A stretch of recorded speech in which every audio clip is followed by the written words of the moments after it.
Pada Anda, makin dekat dengan masa pendaftaran Pilkada Jakarta, politik makin panas, makin ramai.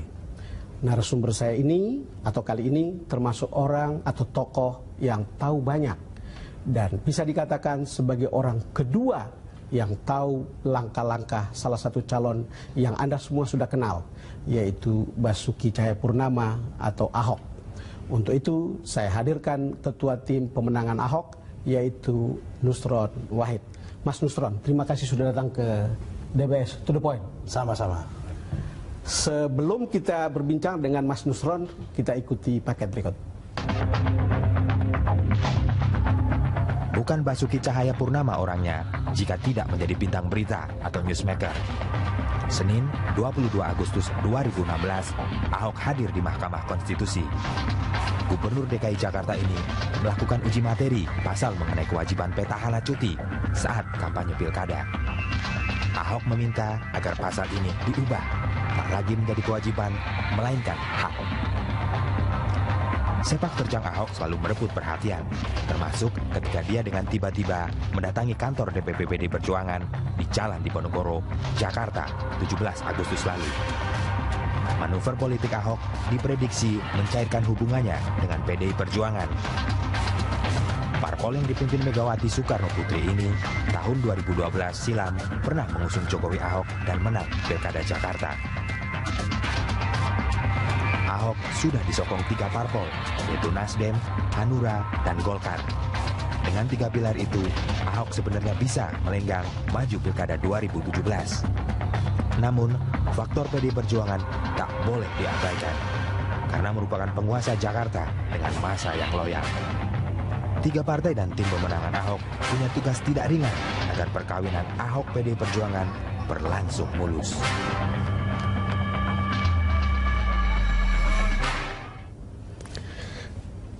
Mas Nusron, suara Anda ditunggu karena spekulasi yang sudah berulang-ulang. Akan seperti apa akhir dari hubungan Ahok dan PDIP? Apakah akan mengusung Ahok atau tidak? Kalau tanya tentang spekulasi PDIP, yang paling tahu hanya 2 orang. Hanya 2. Hanya 2 yang tahu, paling tahu. Yang paling tahu. Yang satu Megawati Soekarno Putri. Yang satu adalah Allah Subhanahu wa Ta'ala. Allah Subhanahu wa Ta'ala. Tuhan yang Maha Kuasa dan Maha Tahu. Jadi spekulasi jadi sama seperti orang lain punya pandangan. Jadi Anda juga hanya tahu bahwa hanya Ibu Mega yang tahu dan Tuhan yang Maha Kuasa. Ya, karena di dalam PDIP itu kan sama-sama kita ketahui. Semua keputusan yang penting itu sentralistik, ada di tangan Ibu Mega. Saya sudah mendapatkan update dari saudara Ahok. Dia sudah bertemu dengan Ibu Megawati. Pertemuan yang sudah diketahui oleh publik atau ada pertemuan yang lain? Mas Baik Nusron? pertemuan yang sudah diketahui publik maupun pertemuan yang tidak diketahui publik.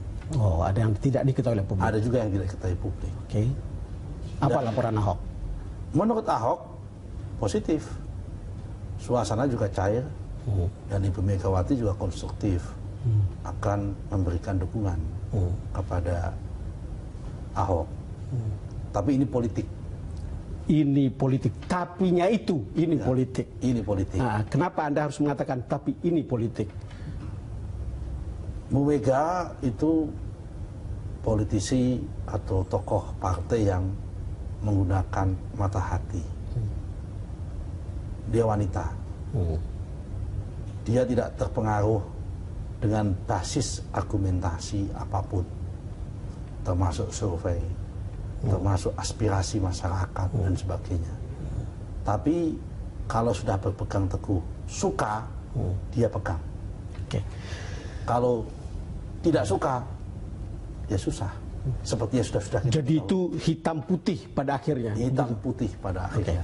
Mas Nusron, ini kan beberapa kali orang sudah dengar bagaimana Ahok bicara tentang dukungan Mega. Ini coba kita nonton.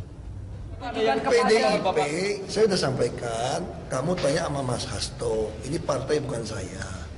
Ini kan partai, ada mekanisme. Kamu tanya sama dia, saya sama orang PDIP hubungan baik-baik saja. Kalau soal prosedur segala macam yang mereka bilangin benar kok. Ahok nggak boleh campur dong. Ini urusan kita kok.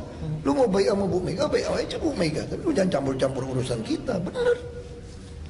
Bener itu urusan mereka. Nggak usah tanya sama saya. Mas Nusron, itu adalah statement dari Ahok yang tadi Anda bilang, ya dalam berbagai pertemuan, baik yang sudah diketahui umum maupun yang mungkin tidak diketahui oleh publik. Tapi kan kalau kita lihat suara yang berkembang di luaran, ini kan ada suara Ibu Mega, ada suara kader PDIP di level tengah, ada suara akar rumput. Pengamatan Anda tentang ini sebetulnya gimana? Ya, memang unik yang namanya kader PDIP ini. Kader PDIP itu kan mempunyai habitus selama belum diumumkan oleh Bu Megawati. Itu kan dari dulu memang hobinya pencak silat. Jadi sebelum Ibu Mega mengambil keputusan, hobinya pencak silat. Contoh, Pilkada 2012, ketika mau mengusung Pak Jokowi, Bu Mega belum mengambil keputusan. Waktu itu masih ada Pak Taufik Kemas kan, juga pencak silat. Ada yang nggak suka terhadap Jokowi juga. Kemudian ketika mau mencalonkan Jokowi menjadi presiden, ketika Bu Mega belum memutuskan, ada kelompok grassroots yang mendorong supaya Jokowi dicalonkan. Tapi juga ada kelompok menengah yang menolak supaya Jokowi ditolak. Tapi ya sekali lagi Bu Mega ya Bu Mega. Bu Mega ya Bu Mega. Ya Bu Mega. Jadi susah kita mendeskripsikannya ya. Mendeskripsikan.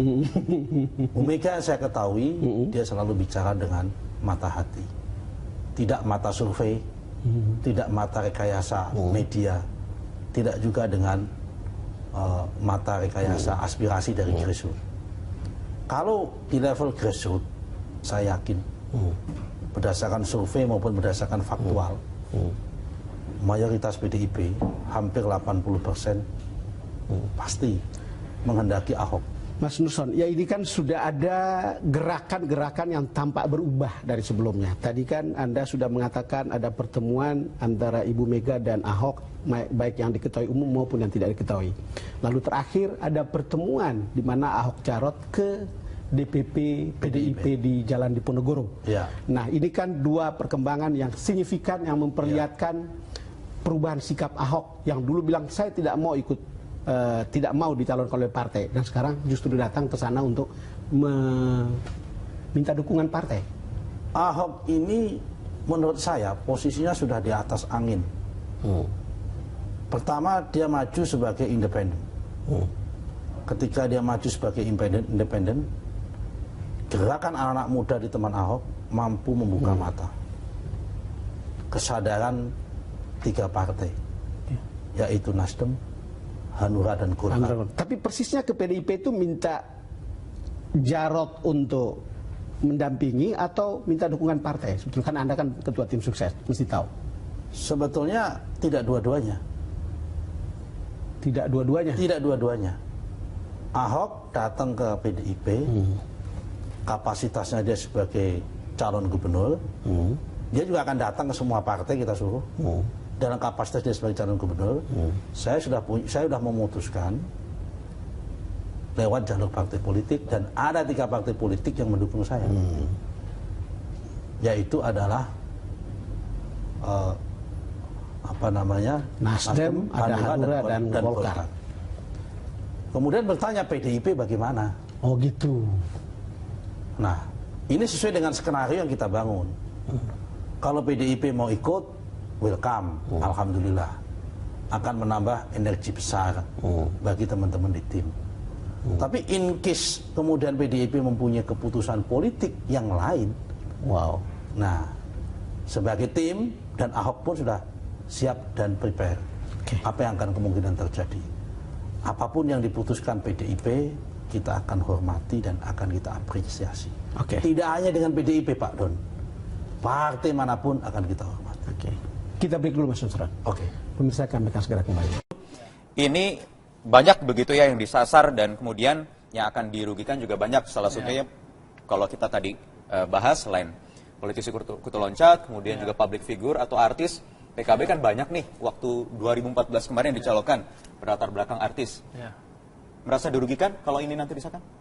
Ya, kalau kita melihat tidak dari sisi itunya ya, dari sisi kalau kita mengatakan bahwa harus sebagai pengurus partai 1 tahun, itu relevansinya dengan misalnya kinerja ya, atau relevansinya dengan fungsi partai politik sebagai wadah untuk pendidikan kebangsaan ya, kemudian harus mengetahui ideologi partai. Menurut saya tidak di situ diatur, tidak di undang-undang tentang pemilihan umum ini. Ya. Tidak di situ dan tidak 1 tahun juga, tidak perlu di 1 tahun juga. Pemilihan legislatif. Ya, karena tugas untuk memberikan pendidikan politik kebangsaan, ideologi kepartaian misalnya itu tugas di partai politiknya, ya di partai politik. Nah, bagi sebagian partai-partai yang punya captive market, konstituen yang jelas, apalagi kemudian didikan kaderisasinya itu banyak, misalnya PKB ya, PKB rekrutmennya kan ada di NU, ada di Muslimat, ada di Fatayat, ada di Ansor ya. Itu kan pendidikan politiknya itu mulai dari bawah, ya mulai dari bawah. Nah, oleh sebab itu tidak relevan kalau kemudian ada ketentuan yang mengatur 1 tahun sebagai pengurus partai politik. Saya jadi bingung, pemerintah ini kadang-kadang membuka partisipasi publik secara luas, kemudian kadang-kadang punya pandangan seperti ini, memperkecil partisipasi publik untuk ikut dalam konsolidasi demokrasi seperti ini. Nah, oleh sebab itu menurut saya dalam konteks ini saya melihat tidak ada hubungan secara langsung ya, hubungan secara langsung dia harus 1 tahun sebagai pengurus partai, lantas kemudian dia bisa paham tugas-tugasnya sebagai anggota parlemen ya.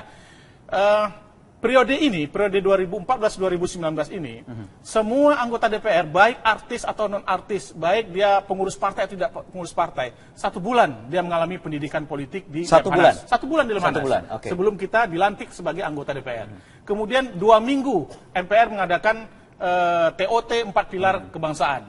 Jadi menurut saya, justru cara-cara seperti ini jauh lebih bagus ya. Kalau mau misalnya cukup 1 bulan segitu, cukup persiapan hanya segitu. Ya, buktinya kita melihat ada perbedaan pemahaman anggota DPR dulu dengan sekarang. Sekarang ini relatif lebih memahami struktur ketatanegaraan, lebih memahami bahasa-bahasa ketatanegaraan daripada DPR periode yang lalu. Karena hasil dari pendidikan yang intensif seperti itu. Oke, baik. Saya ingin tanyakan juga kepada politisi Partai Amanat Nasional yang juga latar belakang public figure atau artis, Desi Ratnasari. Mbak Desi melalui sambungan telepon. Selamat malam, Mbak.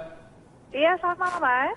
Mbak Desi merasa tidak relevan juga wacana yang sedang bergulir dan akan dirumuskan nanti di rancangan undang-undang paket politik?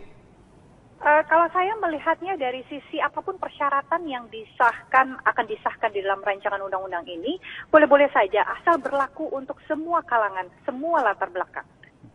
Kalau memang ternyata saya mendengarnya adalah bahwa artis akan dibatasi gitu ya misalnya. Saya pikir semua warga negara Indonesia berlatar belakang apapun memiliki hak yang sama untuk maju menjadi wakil rakyat. Itu pertama. Yang keduanya, kalaupun memang ternyata hal ini akan lebih membatasi partisipasi seluruh masyarakat secara luas dari berbagai profesi, saya setuju kalau memang ternyata ini tidak menjadi relevan gitu. Yang terpenting adalah sejauh mana yang terpilih menjadi wakil rakyat ini bisa menunjukkan prestasi kerjanya pada saat mereka terpilih, gitu.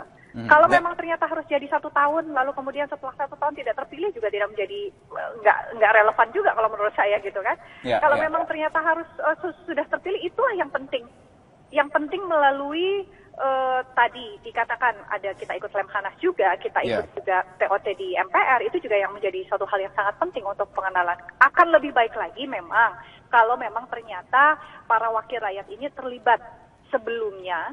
Akan lebih baik, tapi betul. Baik. Artinya semua supaya dikembalikan. Supaya lebih tahu, betul, dikembalikan kepada partai masing-masing bagaimana dikembalikan ke tanggung jawab ke partai politik. Tahan sebentar, Mbak Desi. Kita masih akan lanjutkan perbincangannya usai jeda berikut ini. Pemirsa tetap bersama kami di Prime Time. Anda. Makin dekat dengan masa pendaftaran Pilkada Jakarta, politik makin panas, makin ramai. Narasumber saya ini atau kali ini termasuk orang atau tokoh yang tahu banyak dan bisa dikatakan sebagai orang kedua yang tahu langkah-langkah salah satu calon yang Anda semua sudah kenal, yaitu Basuki Cahayapurnama atau Ahok. Untuk itu saya hadirkan ketua tim pemenangan Ahok, yaitu Nusron Wahid.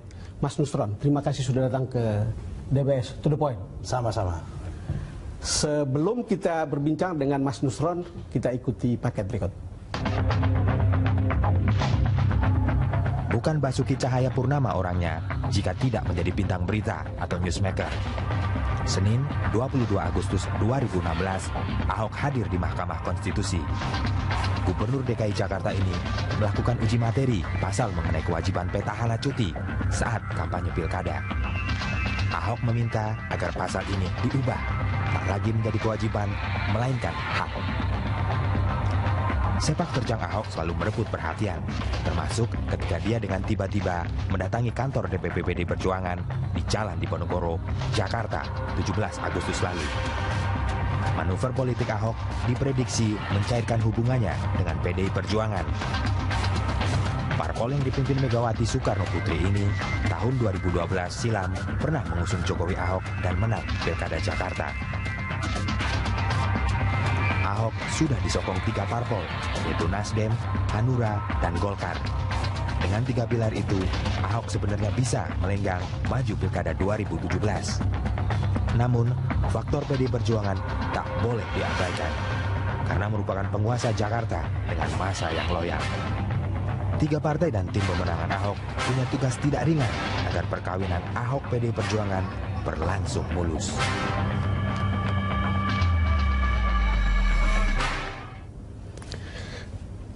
Mas Nusron, suara Anda ditunggu karena spekulasi yang sudah berulang-ulang. Akan seperti apa? Kita nonton. PDIP, saya sudah sampaikan, kamu tanya sama Mas Hasto, ini partai bukan saya. Ini kan partai, ada mekanisme. Kamu tanya sama dia, saya sama orang PDIP hubungan baik-baik saja. Kalau soal prosedur segala macam yang mereka bilangin benar kok. Ahok nggak boleh campur dong. Ini urusan kita kok. Lu mau baik sama Bu Mega, baik aja Bu Mega. Tapi lu jangan campur-campur urusan kita. Bener. Bener itu urusan mereka. Nggak usah tanya sama saya. Mas Nusron, itu adalah statement dari Ahok yang tadi Anda bilang, ya dalam berbagai pertemuan. Baik yang sudah kita umum maupun yang mungkin tidak diketahui oleh publik. Tapi kan kalau kita lihat suara yang berkembang di luaran, ini kan ada suara Ibu Mega, ada suara kader PDIP di level tengah, ada suara akar rumput. Pengamatan Anda tentang ini sebelumnya gimana? Ya, memang unik yang namanya kader PDIP ini. Kader PDIP itu kan mempunyai habitus selama belum diumumkan oleh Bu Megawati. Itu kan dari dulu memang hobinya pencak silat. Jadi sebelum Ibu Mega mengambil keputusan, hobinya pencak silat. Contoh, Pilkada 2012, ketika mau mengusung Pak Jokowi, Bu Mega belum mengambil keputusan. Waktu itu masih ada Pak Taufik Kemas kan, juga pencak silat. Ada yang nggak suka terhadap Jokowi juga. Kemudian ketika mau mencalonkan Jokowi menjadi presiden, ketika Bu Mega belum memutuskan, ada kelompok grassroots yang mendorong supaya Jokowi dicalonkan. Tapi juga ada kelompok menengah yang menolak supaya Jokowi ditolak. Tapi ya sekali lagi Bu Mega ya Bu Mega. Bu Mega ya Bu Mega. Ya Bu Mega. Jadi susah kita mendeskripsikannya ya. Mendeskripsikan. Bu Mega saya ketahui dia selalu bicara dengan mata hati, tidak mata survei. Akhir dari hubungan Ahok dan PDIP, apakah akan mengusung Ahok atau tidak? Kalau tanya tentang spekulasi PDIP, yang paling tahu hanya 2 orang. Hanya 2. Hanya 2 yang tahu, paling tahu. Yang paling tahu. Yang satu Megawati Soekarno Putri. Yang satu adalah Allah Subhanahu wa taala. Allah Subhanahu wa taala. Tuhan yang Maha Kuasa dan Maha Tahu. Jadi spekulasi jadi sama seperti orang lain punya pandangan. Jadi Anda juga hanya tahu bahwa hanya Ibu Mega yang tahu dan Tuhan yang Maha Kuasa. Ya. Karena di dalam PDIP itu kan sama-sama kita ketahui. Semua keputusan yang penting itu sentralistik, ada di tangan Ibu Mega. Saya sudah mendapatkan update dari saudara Ahok. Dia sudah bertemu dengan Ibu Megawati. Pertemuan yang sudah diketahui oleh publik atau ada pertemuan yang lain? Mas Baik Nusron? pertemuan yang sudah diketahui publik maupun pertemuan yang tidak diketahui publik. Oh, ada yang tidak diketahui oleh publik. Ada juga yang tidak diketahui publik. Oke. Apa laporan Ahok? Menurut Ahok, positif. Suasana juga cair. Dan Ibu Megawati juga konstruktif. Akan memberikan dukungan kepada Ahok. Tapi ini politik. Ini politik. Tapinya itu, ini Ya, politik. Ini politik. Nah, kenapa Anda harus mengatakan tapi ini politik? Bu Mega itu politisi atau tokoh partai yang menggunakan mata hati. Dia wanita. Dia tidak terpengaruh dengan basis argumentasi apapun, termasuk survei, termasuk aspirasi masyarakat dan sebagainya. Tapi kalau sudah berpegang teguh, suka, dia pegang. Oke. Kalau tidak suka, ya susah. Seperti yang sudah kita Jadi tahu. itu hitam putih pada akhirnya. Hitam putih pada Oke. akhirnya. Mas Nusron, ini kan beberapa kali orang sudah dengar bagaimana Ahok bicara tentang dukungan Mega ini. Coba kita Tidak mata rekayasa media, tidak juga dengan mata rekayasa aspirasi dari grassroots.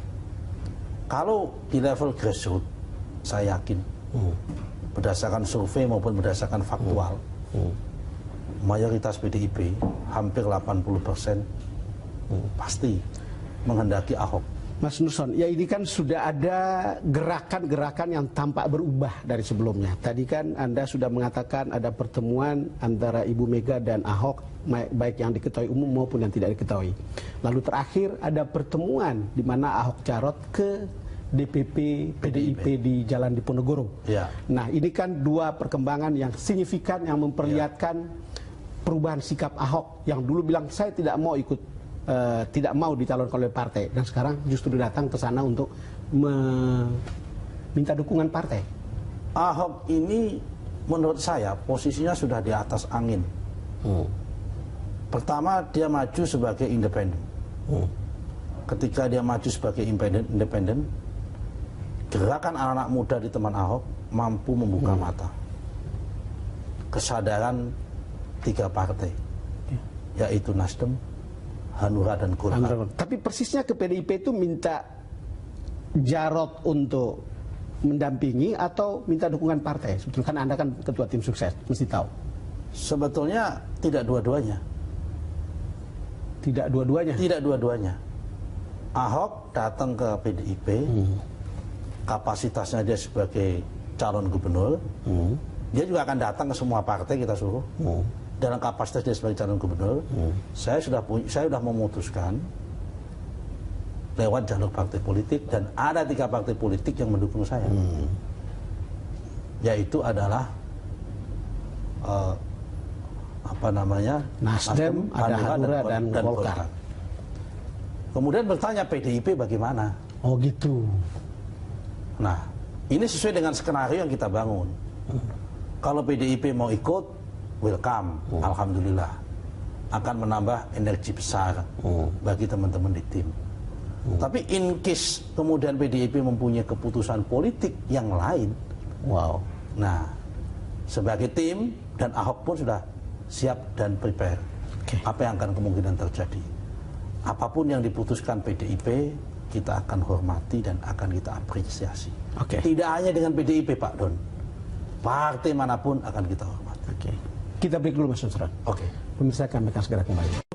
Ini banyak begitu ya yang disasar, dan kemudian yang akan dirugikan juga banyak. Salah satunya kalau kita tadi bahas, selain politisi kutu loncat, kemudian juga public figure atau artis, PKB kan banyak nih waktu 2014 kemarin dicalonkan berlatar belakang artis. Merasa dirugikan kalau ini nanti disahkan?